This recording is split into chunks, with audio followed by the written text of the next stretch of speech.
You know, for most people, getting sent to the living lands is a punishment. But, according to Steenrick, you're the personal envoy of the Emperor of Adir himself. Quite a position. You must have gone through one of Adir's famous academies. I can't imagine you had time for much other than your studies, so tell me, is this your first time getting dirt under your fingernails? The living lands won't disappoint in that regard. Though the experiences on offer here have been the end of plenty of intrepid sorts. What I really want to know, since hard questions are your specialty, is why the Emperor would send his best scholar all the way to the living lands.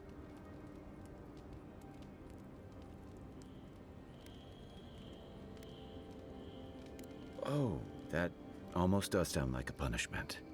I don't know how you investigate a so-called plague of the soul, so better you than me. Being a godlike, I don't suppose your patron deity gives you any unique insights into matters of the soul, do they? I thought every godlike knew their god.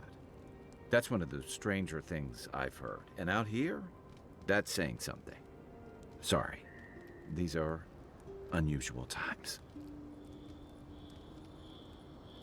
Now that we've seen the Dream Scourge, I understand what the fuss is about. Refugees are flooding in from outlying regions. The guards are restricting access to the city.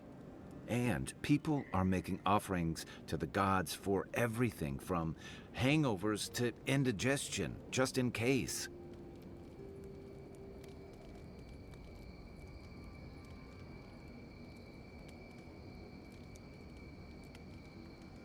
I like your confidence, just be careful how you express it. Unfortunately, the presence of so many Adiran troops and the rumored exploits of the Steel Garrote Paladins supporting them is only making a tense situation worse. I think that's why the Clavenger accompanied your ambassador.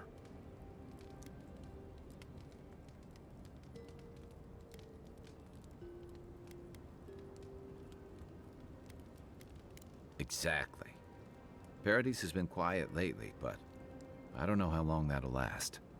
We're talking about an island that has been largely settled by nomads, exiles, and dissidents. People who tend to be suspicious of authority. But what about you? What's your stake in things? Besides your orders, of course.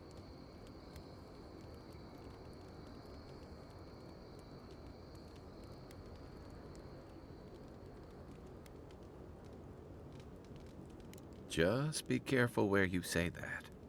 That's the kind of talk that may get people thinking you've got the Dream Scourge. I'll let you get some rest, but thanks for talking.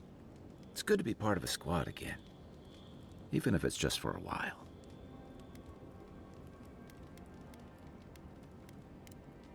I'll be here if you need me.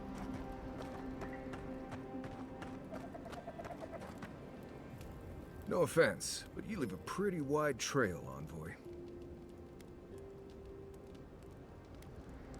I mean that anyone who wanted to track you down would just have to follow the murmurs and gawkers in your wake. An Adiran official who's new in town turns a lot of heads, especially when they're traveling with a Nim dude like Kai.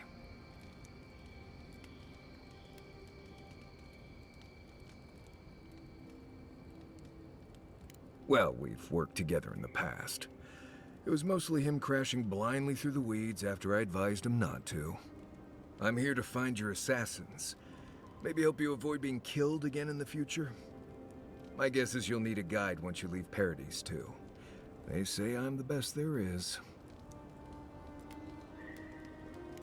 Merci, Envoy. I'll make myself at home. Anyway, enough chat. I'm sure you have things to do.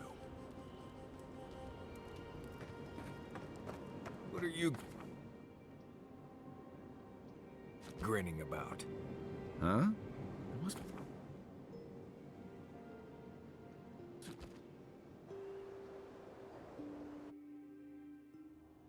The wood echoes, strangled suffering.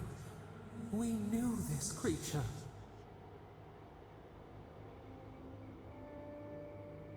The Andra hums beneath the moon. The bear, the rot in the heart.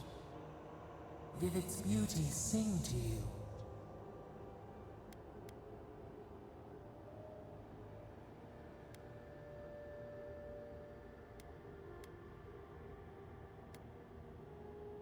Wilt men grow again? What gleams cannot be a monster? We wish you had not killed it.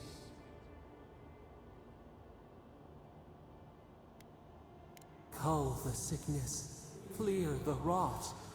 Kill one to save the other. Still. Violets and the stars. We wish for both.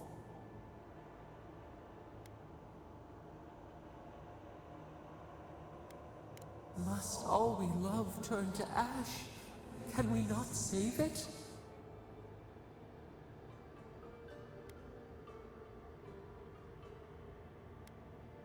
Mercy like a knife. It hunts all of us. God, mortal, beauty. Sleep now. We ponder.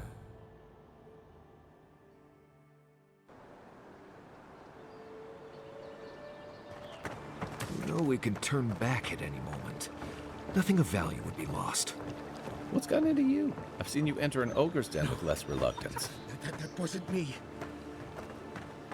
It was.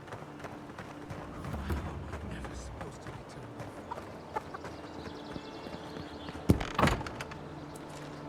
off. Step closer, godlike. If it is a watcher you seek, then a watcher you have found. This is giving me the shakes. Right, maybe I'll stand outside. Why have you come to me, godlike?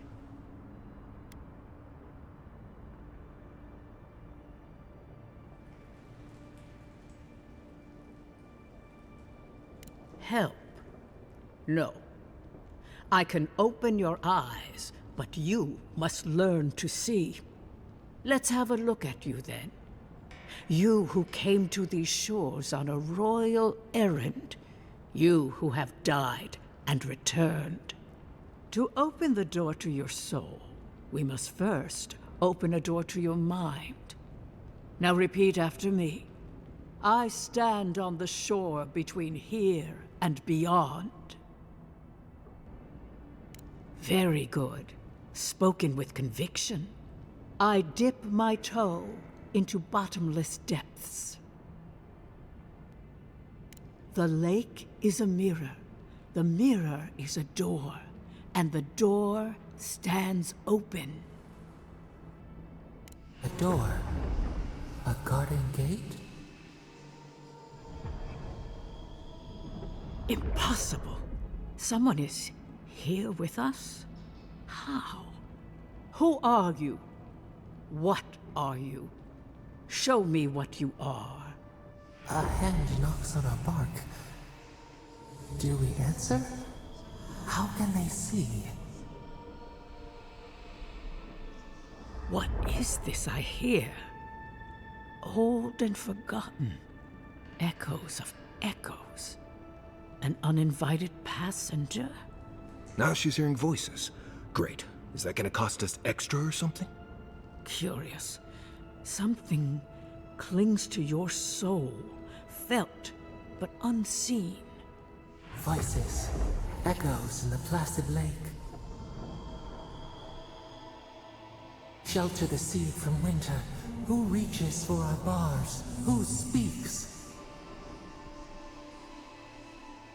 Enough! I have seen into your soul, and hereby close that which was open. The door is shut, the reading finished. Well, that was truly unexpected. I am pleased to report I made contact with your soul, and then with something I cannot name. First, the good news. Not only is your soul healthy, it is strong, powerful.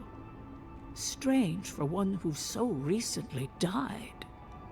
Death leaves a scar, but you are unmarked.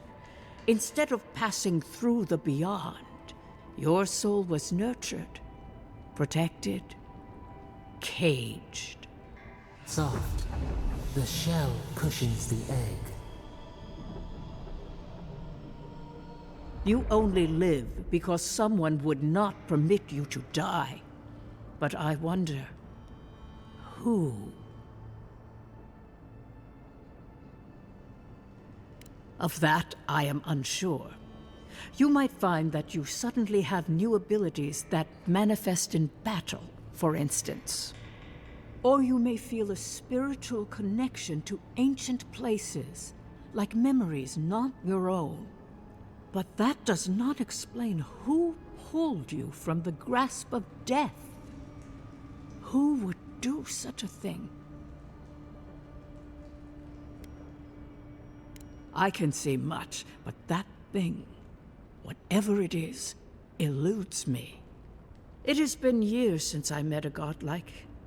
Their souls have a sonorous quality, like the music of a bell. A godlike soul sings together with the god that has claimed them, made them their own.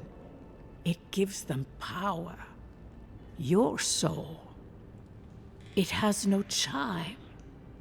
In its place, a thorn jabs at your essence, working its way to the surface.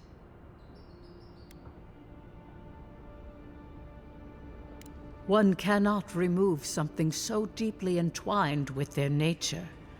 Not entirely. Deny the heart. Air is not air.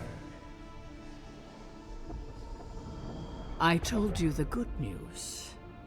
Now comes the bad, or the unusual.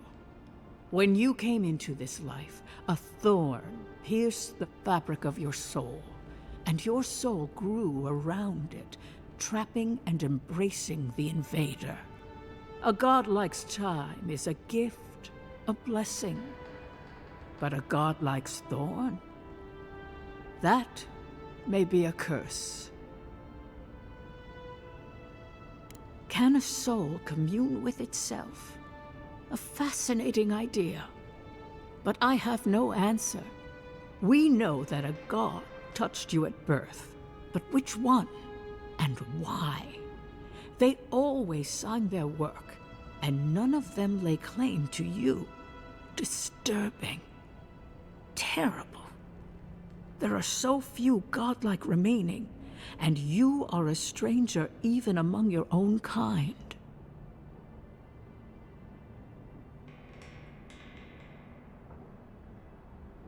Better luck in your next life. I wish I could tell you that everything will work out in your favor. But the wheel turns by a merciless hand. One word of advice. When you find a pillar of Adra, commune with it. Adra has a strong link to the beyond. Before we close, have you any final questions?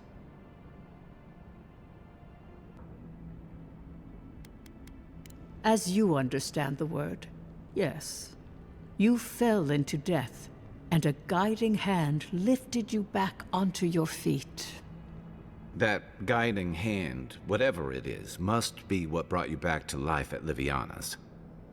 Your soul is healthy, but it is also a mystery beyond my sight. For us both, I assure you. Glad someone got something out of this. Safe travels, godlike, and thank you for the glimpse at your wonderful soul. I will pray that your next turning of the wheel is uneventful. Until then, you are bound to live a rich and complicated life. Did you get any of that? That just sounded like a hot breeze to me.